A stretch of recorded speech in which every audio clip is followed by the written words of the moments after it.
are talking about breastfeeding or formula feeding, combination feeding, expressing. So, well, we're just going to have a bit of a chat. We both breastfed our babies.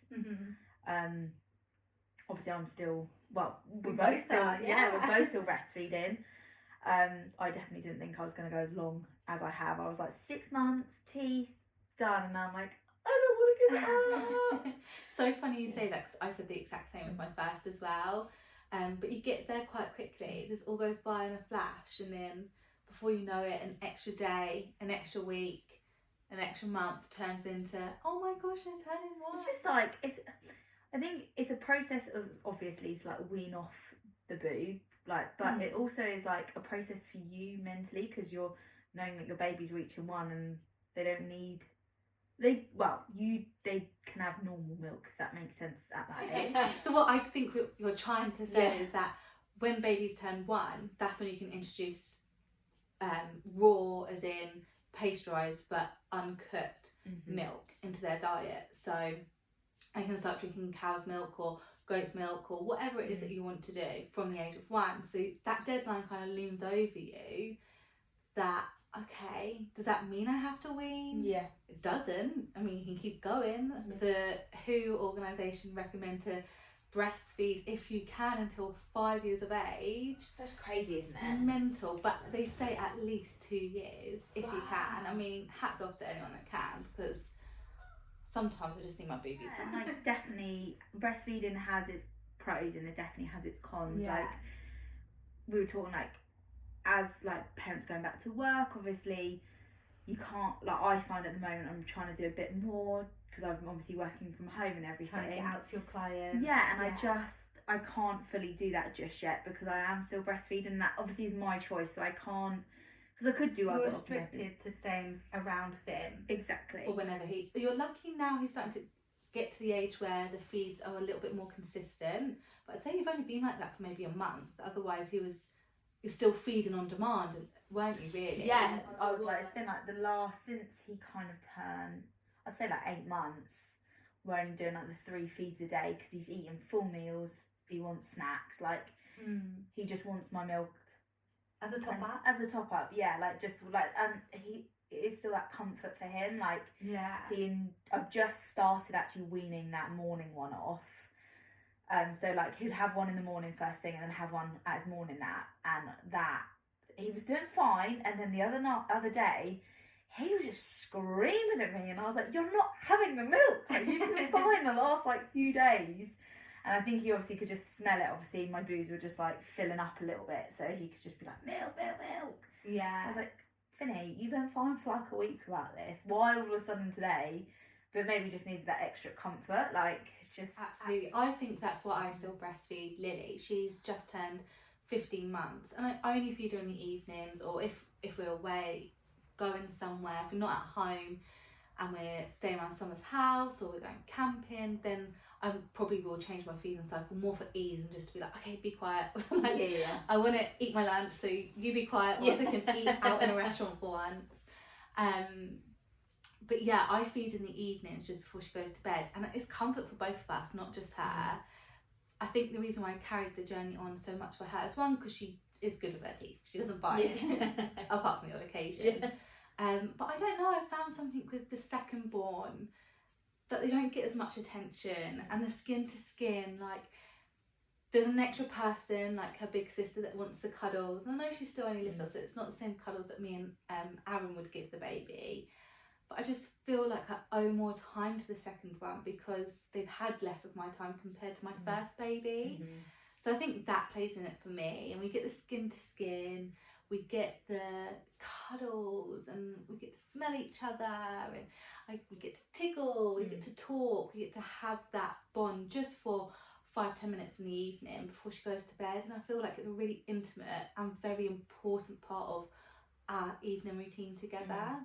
But I think saying that could be said whether you're given bottles or reading a story. For me, that's just breastfeeding is how I'd like to keep that bond at the moment. Yeah, and that's the thing. It's entirely up to the individual. Like, as a parent, like, you decide what you want what you comfortable. Yeah, and it's also like it's not just what the baby needs, but it's also what you need. Like that's why for me, I don't know what it is. I just had this thing about formula, and obviously I'm not saying I don't want to offend anyone by saying this, but I was like no formula. But at the moment I'm like I can't. It's like maybe like something to do. I just physically don't want to give him formula. I don't know why. Like it's just the way I'm feeling. I think for you, like yours is probably a different topic, a different podcast. Yes. But I think for you, you weren't ever anti-formula. Yeah. You've become anti-formula by people not respecting your choices as a mother. Yeah. And an array of people were trying to suggest that actually formula's better for your baby. I think that just put your back up to it. Yeah. I don't think you're actually anti-formula. No, I think that's the thing, like, because I don't judge anyone who formula fits. I'm like, oh my god, look at them, they've got their life back to it. Like, do you know what I mean? They can go out and do stuff. And, like, I am like, oh, I could do it, but I think it's just proven to myself, like, I can do it. Like, in the beginning, obviously, like you were saying, like, people were saying, oh, you should formula because of this, that, and it's like, because I had all them people almost questioning whether I could actually breastfeed, it's made me want to do it longer, because I'm like, hang on, I can do it. He's feeding well, he's gaining weight, he's a healthy boy, I can do it. And like we're going to Malta in like a month, I don't know. A month. I will tell you what your diary is. Yeah. We're going to Malta in 3.5 weeks, 4 weeks, something like that. Yeah. And I was thinking of like, do I slowly stop and maybe start expressing or stuff like that, but I just don't. Yeah, I don't want to lug the bottles and the sterilising equipment like on the plane, trying to get it ready. I can just put them on the boob and he'll hopefully just go there and stay asleep. Just because of the convenience. And like me and Josh had a conversation about like, do we stop, do we not? Because obviously I feel like I need to get his opinion, because he might want to start doing more feeds and stuff. And he was like, it's cheap. Yeah. It's convenient, and we don't need to do, like, it's so easy. Like, in the middle of the night, we've always said it has been a godsend, because people were telling us that they used to watch TV while they were feeding in the middle of the night, doing their feeds, and I was like, I literally wake up, put him on the boob, he's asleep, down, I'm asleep. There is no way I was waking up myself even more than I needed to. Yeah. But it's just, obviously, for us, breastfeeding worked for us, and Josh is very much like, easy for it. He's happy for me to do it. For him, he's like, we're saving money. Because formula, I didn't realise how actually expensive it was. Yeah. Like, it is, like, obviously some people have to do it, and I still can't believe you have to almost pay for it, because some women obviously don't have a choice, that they sometimes can't. You can get it on prescription. I don't know the ins and outs of it, but I think if the child's got certain allergies as well, you can get things on prescription. It's just like on a, like, do you know what I mean? If you choose to formula feed, you have to pay the money to do it. Yeah. Which I think is a bit like, you have to feed a baby either through breastfeeding or through formula. Yeah. Do you see what I mean? I don't know, that's just my...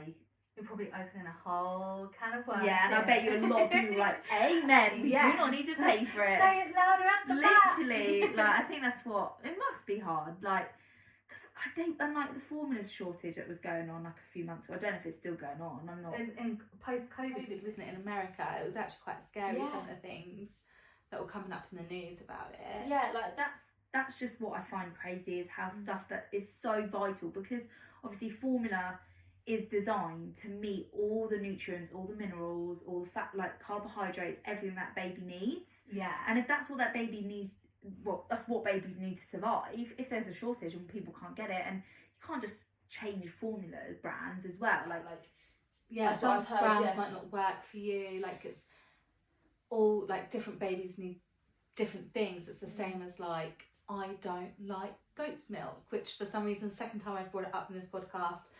I don't know why. Yeah, it's random milk. But here we go. I don't like goat's milk. So some babies might not like Cow's Gate and really like Aptamil. Definitely not Aptamil. I thought it was Aptamil. Oh, was it? I thought I was saying Aptamil. Like, you know, the yogurt drink. Oh, yeah, I do know. I heard Aptamil. It's late on a Friday evening, 2 mums here. Yeah. It's been a tiring week, to say the least. It's been sunny this week as well, which I think drains you even more, because you're like, it's just a heat, isn't it? It's next level with a child, well, children, I should say.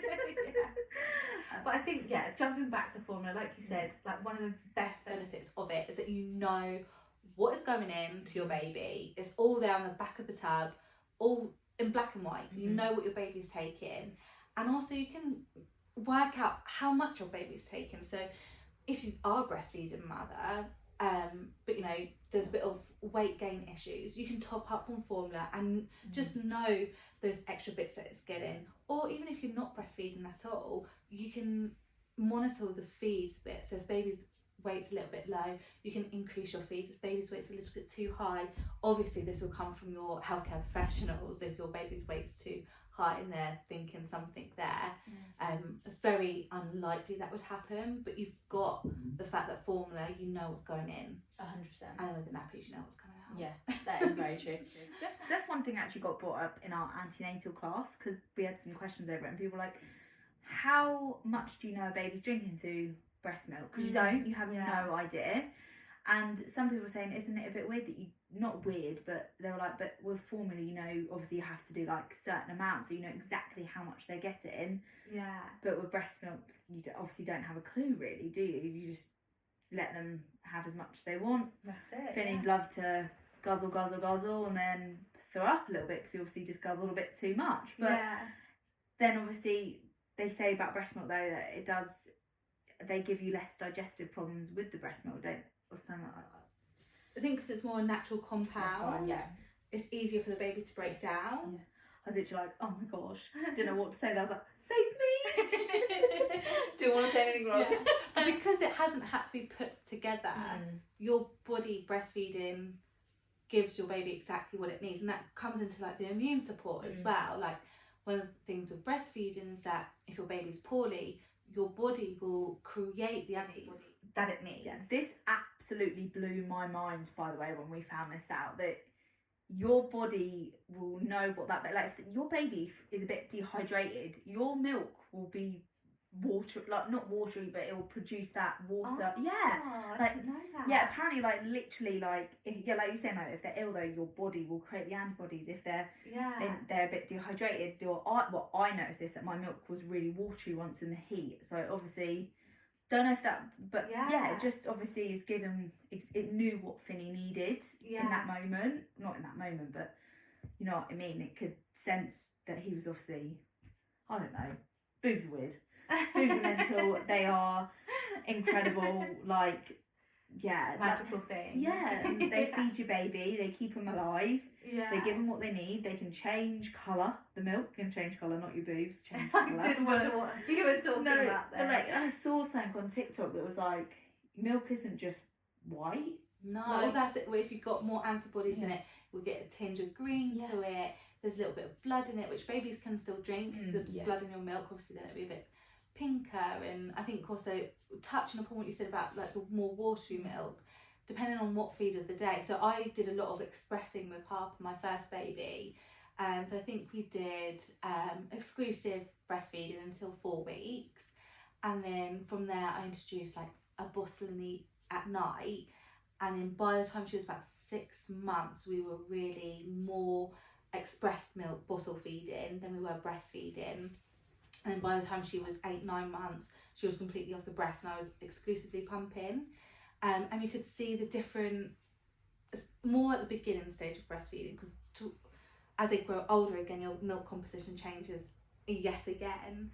But throughout the day even, so sometimes the milk was a lot more, I want to say thicker, like it didn't change its consistency, but similar to what you said, like it was more whiter, it looked more like it had more fat in it than opposed to like later on in the day. Or massively, I noticed that massively through expressing, because I would leave my milk on the side just to finish up what I was doing, and then I'd pop it in the fridge, and then when it was time to take it out the fridge and put it in the freezer, it had like this thick like cream on top of the milk, and sometimes the milk underneath would almost be clear, like it was water.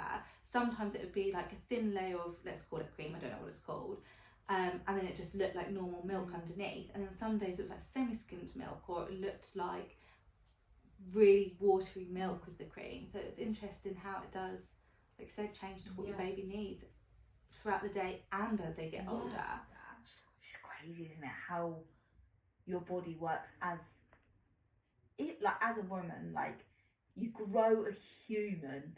Like, your body develops and grows fingernails and eyelids and eyeballs, and then you produce milk that the baby can survive on. It's like, what? And could survive on exclusively for the first 6 months of their life. Yes. It's mental. Yeah. Like, oh my, it just baffles me. It really does. Yeah. Like, I have... Sorry, I was just going to, whilst we were talking about like how milk changes as babies grow, you can also get formula that does that too. Oh, wow. So you have different stage formula for the different ages to mimic as much as they can breastfeeding. So if you can't breastfeed, there's nothing wrong with formula, and there's so many different perks to it, like being able to change its composition as it gets older. It is a lot more of sorry, I've just like kind of lost the words there. It's a lot more helpful for the mum if she's struggling. She can have a lot more freedom, or if you're not even struggling but you just want to be you again, because I do think breastfeeding ties you down and can put you in a box quite easily of, I'm just a mother to this young baby, I'm not anything else, because I, like you said, I need to be here all the time for my baby, so I'm no longer me. That's very easy to do as a mother in general, but I think it is emphasised if you're breastfeeding.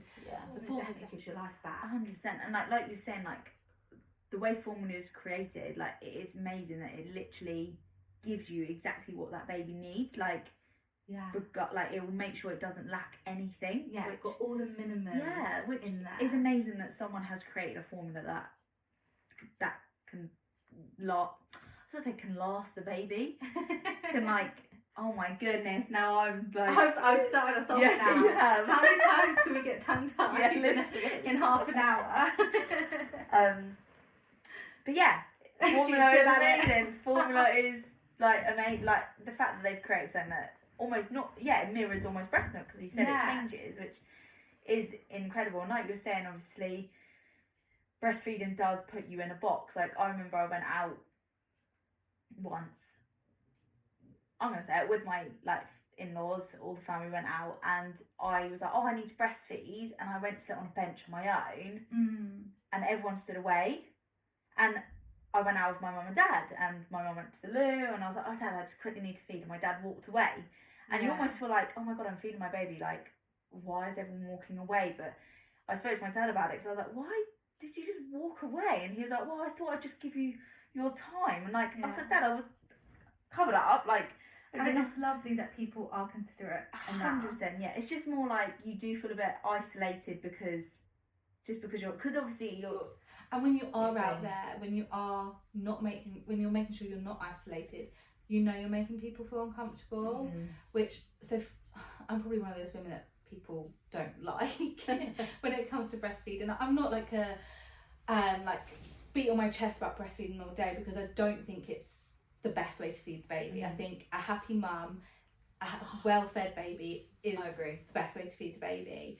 But something that I do find is that I think it's very easy to be isolated from breastfeeding, and I think that puts a lot of people off.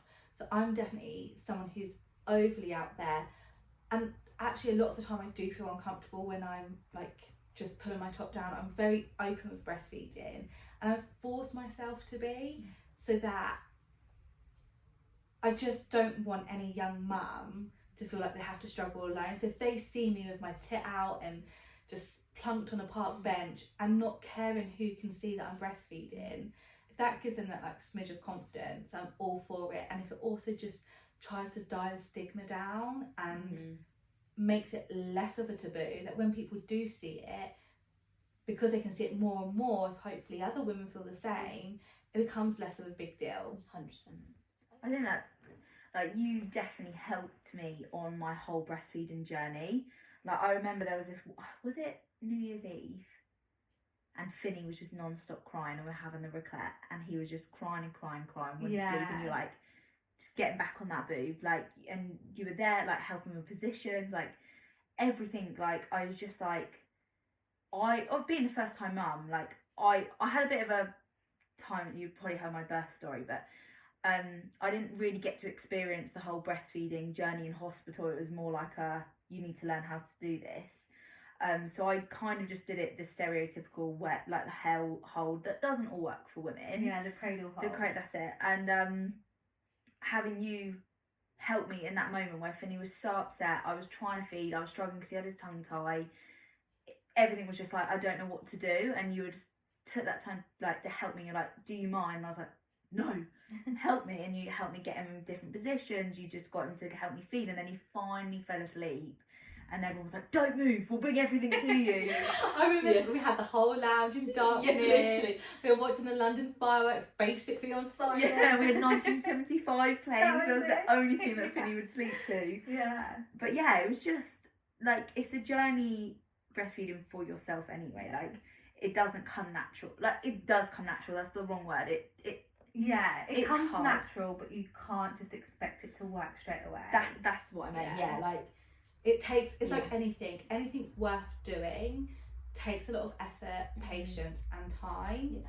And I say fall at the first hurdle, like I don't mean that in a negative way at all, but you know, if you can't even think of getting your baby to latch, or you have tried it for a couple of weeks and it's just not working for you, there's no golden rule of, well, you must carry on until blah blah blah. Yeah. No, like anything is good for the baby. This tiniest bit of colostrum is good, but even if you don't get to that point and just breastfeeding is not for you, like you don't need to berate yourself, because it is hard and it can be very painful if at first not done correctly. There's a whole term of it.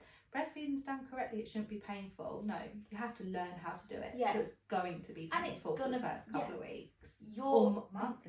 Like boobs, your nipples are gonna, like, this is gonna sound really weird, but your nipples are being sucked, not sucked correctly to get milk out of them. Yeah. That is gonna hurt because your boobs have never experienced that before. Like something new like that isn't just gonna be, oh yeah, fine. Like your nipples are gonna feel different. Like everything's gonna hurt. Advice I was given, because we both did antenatal classes, and that typical advice of if you're breastfeeding correctly, it shouldn't hurt. That is true. Granted, like once you've established breastfeeding, it shouldn't hurt, bar the odd occasion. And I really had that in my head to the point where I was ready to give up. And my midwife was like, and I was telling her about the pain, she was like, your nipples need to toughen up, like their skin, you know, what happens to your feet? If you're doing lots of stuff on your feet, you get hard, tough skin to protect the soles of your feet. Whereas if you're wearing socks and shoes and not really doing much, you're an office worker, your feet are most likely, if you know everything else is good in your health, going to be much softer than someone who's out there running 20 miles a day. Yeah.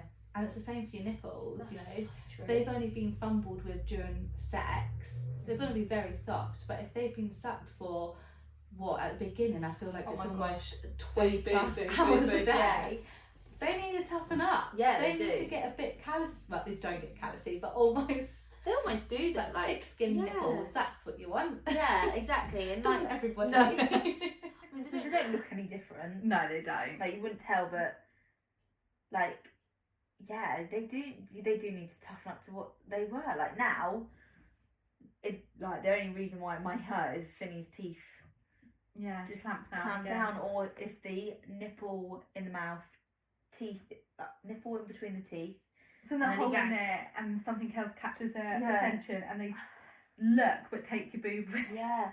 And you told me, like, if he does that, you need to say no, like, you're not biting. Yeah. I think I might have said it a bit more. Yeah, I was just not going to be like, no biting. I said that and he looked at me and laughed and I was like, are you kidding me? Are you actually kidding me? He's his father's side. He literally is. He's like, ha ha ha, bit you. Like, no. We're not biting. Yeah. And also, Finney has got this thing, I don't know if it's like off breastfeeding, but like in the mornings we get boob out, and once he's done, he sits up, gets his finger and like scrapes it over my head. I'm like, what are you doing? It's like he's exploring where his milk's come. I'm like, right, can we stop now? This is just, it's not very nice. You've got slightly sharp nails because I haven't managed to cut this week. Like, or the grab, the scrunchy finger grab. Lily now, she does like beep beep on your nose. So she started doing it on my boob and my nipple, like beep beep, and I understand why a lot of people would actually find that quite uncomfortable for themselves. And I personally obviously don't, hence why I'm still breastfeeding. But there's some elements of it where, no, don't beep beep my boobs. They're my boobs. Like, I need them back. Yeah, because your boobs definitely change with when your milk's in. Like, I remember when my milk came in, Josh was like, whoa. Yeah, like, I think I said to you, to know when you were pregnant, I was like, he's gonna think you've got the best set of boobs that you've ever had when your milk first comes in. They were a nice set. Yeah. Now I wish I've got a photo to show my future surgeon. Yeah. Now they're like just deflated. Oh yeah. Deflated wait one. For round two. Yeah. I found it really like basically because Finney, he just physically will not feed on one side now. He's got to the point where he only feeds on one side. And I did a bit of research. I was like, oh my gosh, we get told that you have to alternate every feed. Finney just doesn't do it. Like, I really try and he doesn't do it. So I hand express and try and get a little bit out. But he won't feed. And apparently that's fine if you've got a well-established breastfeeding thing. Like, which I found was mental. Yeah, it's only aesthetically. Yeah, it's going to be, so like... So it's only you that's going to have the problem with it. Yeah. When you're walking round. Yeah, literally. Lopsided. But I was just like, do you know what? If he's fine with it, because I've been trying to express recently, because obviously expressing now that he's getting older would really help me give that freedom. How are you finding it? Yeah, it just doesn't seem to be coming out. My nipples are hurting through it, and I don't want to fully give up because I feel like it'd be nice to just have like a little stash of milk in the freezer. Yeah. But it's hurting my nipples. I'm not getting much out, and I'm like, do you know what? Finney's still feeding quite happily. If I'm still happy to do it, because you were only looking to do it to be able to have Josh do a couple of feeds, or when you're working, your mum can do feeds, and then in a few months after your mum, I can hopefully do some feeds. But that's where formula can fill that void. That's the thing, if that's what you wanted. Yeah, we have a few formula ready-made packs. I've got just in case of emergencies, because God forbid I went out and he just needed some kind of milk. There's something in there for Josh. I used to always keep them in the car. It sounds so morbid. But in case anything happened, like if we got into a car accident or so morbid. I know, but I just can't help being over prepared. Anyone that knows me knows that I overthink everything. Why am I not surprised that you would have them in the car though? Yeah, just in case. Yeah, you know, that is a good shout. Touch wood, that's never needed them or never will. But yeah, that's quite. So formula can be life-saving. Yeah, it can. It literally can. Like, but I laugh at that. It actually can be. Yeah. If you're struggling to feed, for your mental health, it can be life-saving. Yeah, don't. And for your little baby getting a full tum, that can be life-saving too. I agree. Like, don't just stick with breastfeeding because you think that's what everyone says to do. I don't even think you have to try it. If it's really something that you know is going to affect you mentally, like if you. For like a morbid example, if you've got body issues with body image and things, like you might be really conscious of what breastfeeding can do to your body, not just your breasts but like weight wise as well. So formula can, like you said, save lives, really. I just keep taking it too dark. You're like, how can I bring it back to the light?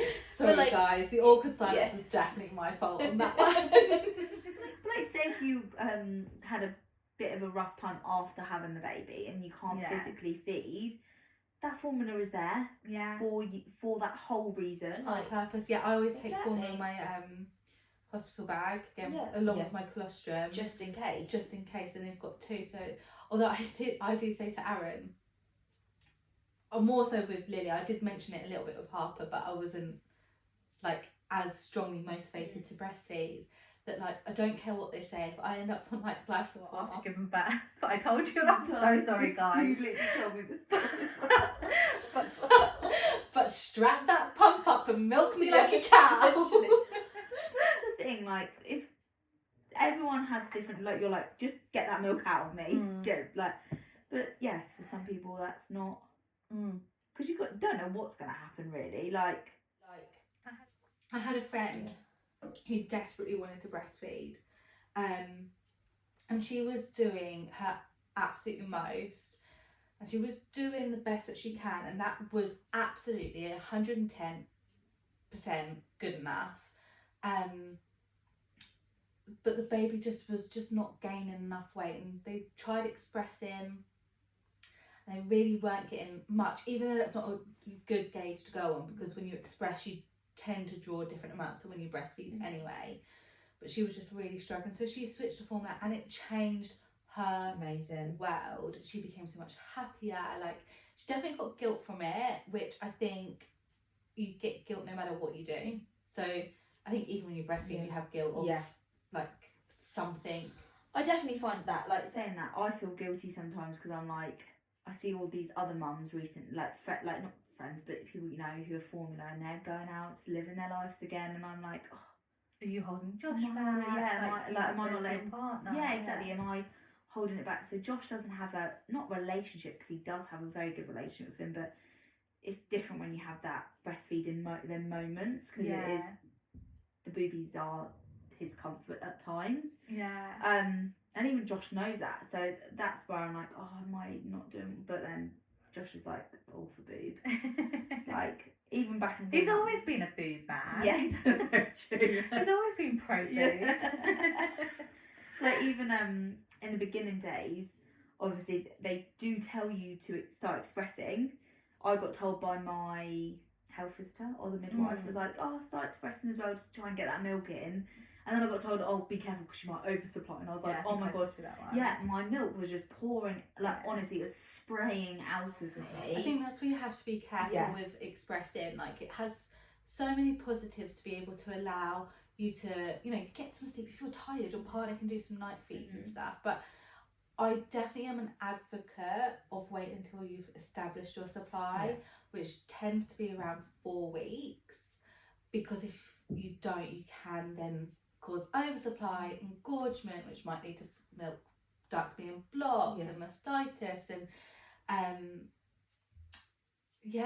it's just, you do have to be wary that you don't push yourself too hard. The same as when you do get mastitis, like they say, try and keep the milk flowing in that, and sometimes it's too painful if you've got cracked nipples for the baby to latch.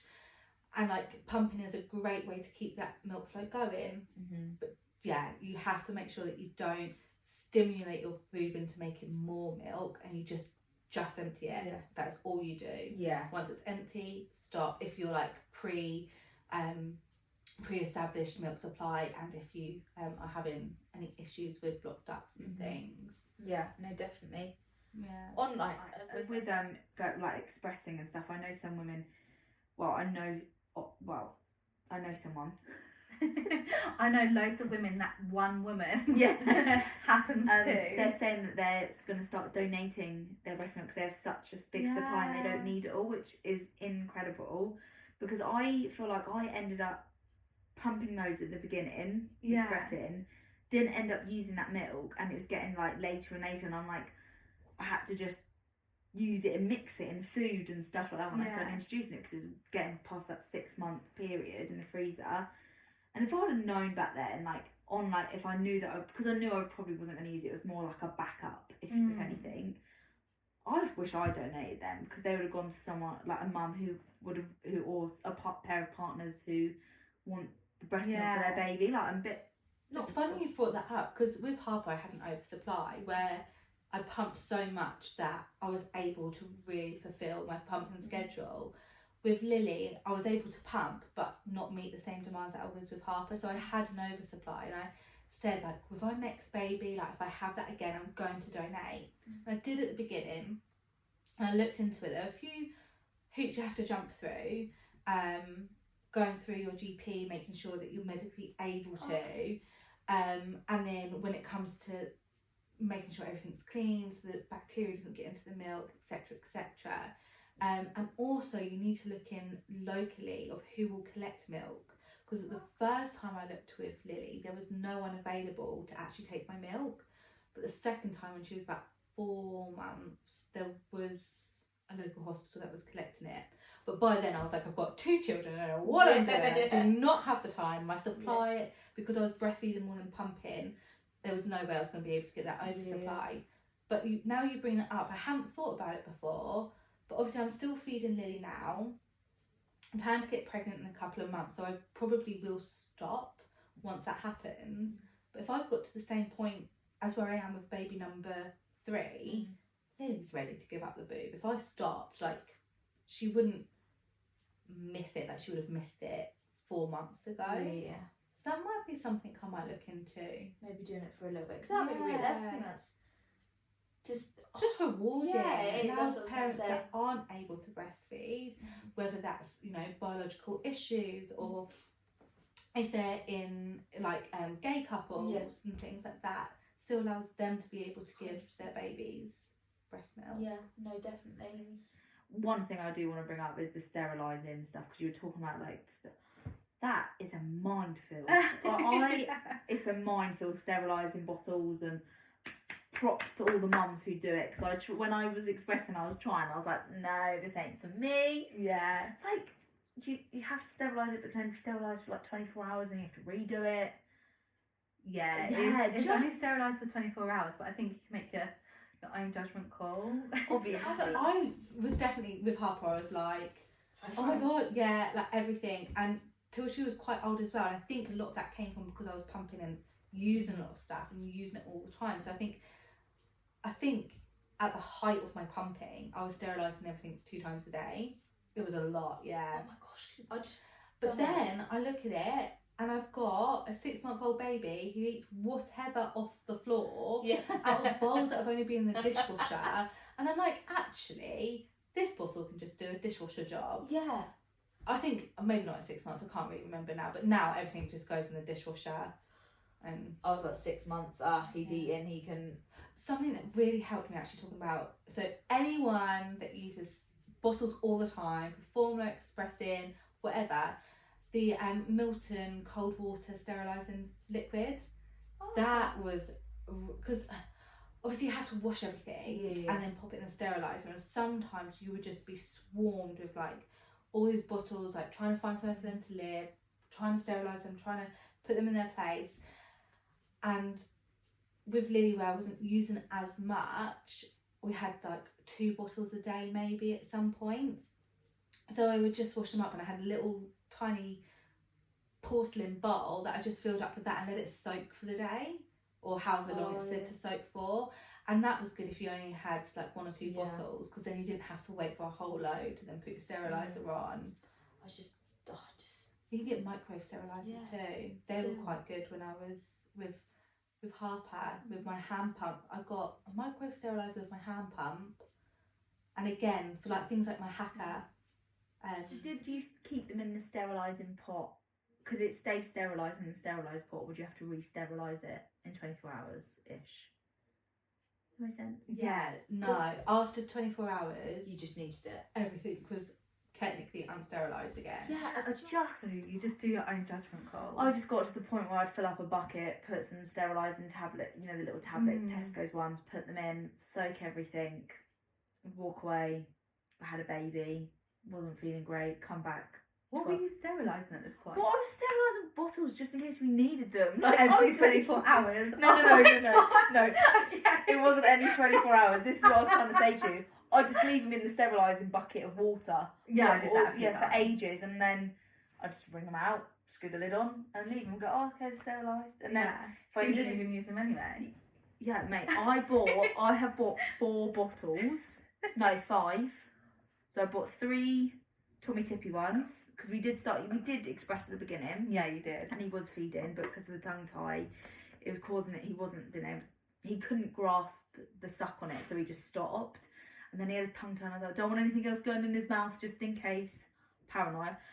But then I won't sterilise it, but I like pour a bit of boiling water on it. How does one make sense and not Yeah, feel I that? don't. No, I get that. But I just, and then I bought these 3, and I was like, right, when we do, because I was like planning on 6 months stopping, I Yeah. went and bought the Nuke, is it Nuke? Nuck. Yeah, the dummies that he's got, the bottles. Yeah, they're great. They work really well for Lily. So I bought them, sat in my cupboard from 4 Why months. did you buy them? You know that's what I use. You could have just borrowed mine. Yeah, well, yeah. Well, what a waste of money, Well, eh? I'll tell you what, Might I'll sell take them them. off your hands for baby number 3. Yeah, have them, because I doubt we're probably going to use it. Yeah. We may use them when he starts going on But to... then he'll probably take any bottle. 'Cause Yeah. he drinks from cups and Yeah. things now, doesn't He he? loves his little... Is it Yeah. the Minky cup? Yeah, the little all-rounder sucky. He... Soon he'll be on straws. Soon he'll be on open cups. Well, don't. He's been trying to drink from my straws, and he looks at me and he puts his mouth around it and then pulls away like, did I do it? And I'm like, no, not quite. You're trying. He does do from an open cup quite well, because Yeah. he fills his cup up with bath water and tries to drink it, but we sneakily tip it out, fill it up, and give it to him with fresh water, and then we practice drinking in the bath, which probably... Probably the best place to do it. Yeah. And then it just goes everywhere, and then he drops it, and then he scoops it. He just loves drinking that bath water, but you know.